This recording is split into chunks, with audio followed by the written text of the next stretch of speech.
দুপুর 12টার পরেই হবে সম্ভবত একটা বিমান দুর্ঘটনা হয়েছে, ফাইটার প্লেন।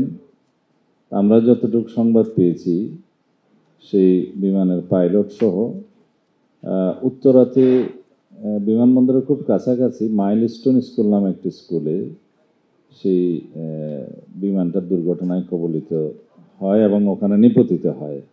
তো যেহেতু স্কুল, স্বাভাবিকভাবে এখানে অনেক ছাত্রছাত্রী এবং আশেপাশের হয়তো অনেক অভিভাবকও থাকতে পারে। সিল্কোর সিল্ক অ্যান্ড শাইন, যাতে আছে আর্গান অয়েল ও ওট প্রোটিনের গুডনেস, যা আপনার চুলকে রাখে হেলদি অ্যান্ড শাইনিং।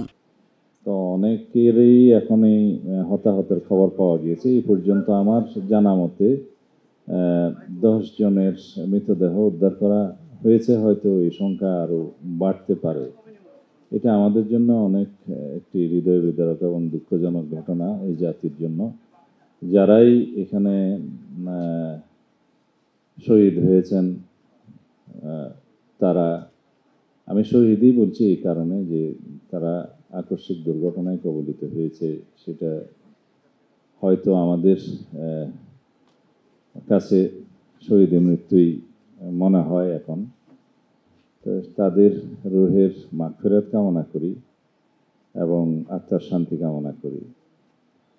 আর এই বিষয়ে নিশ্চয়ই রাষ্ট্রীয়ভাবে এবং বিমান বাহিনী এবং সামরিক বাহিনীর পক্ষ থেকে তদন্ত হবে দুর্ঘটনায়।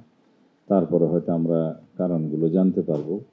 আমরা সবাই শোকাহত এবং এই ধরনের ঘটনা যাতে পুনরাবৃত্তি না হয় সেই জন্য আমরা সবাই কামনা করি। আর এই জাতীয় একটি দুর্ঘটনায় যারাই হতাহত হয়েছে তাদের পাশে দাঁড়ানোর জন্য সকল মানুষকে, রাজনৈতিক দলের নেতাকর্মীকে এবং সকল শ্রেণী পেশার মানুষকে পাশে দাঁড়ানোর জন্য আমরা আহ্বান জানাই।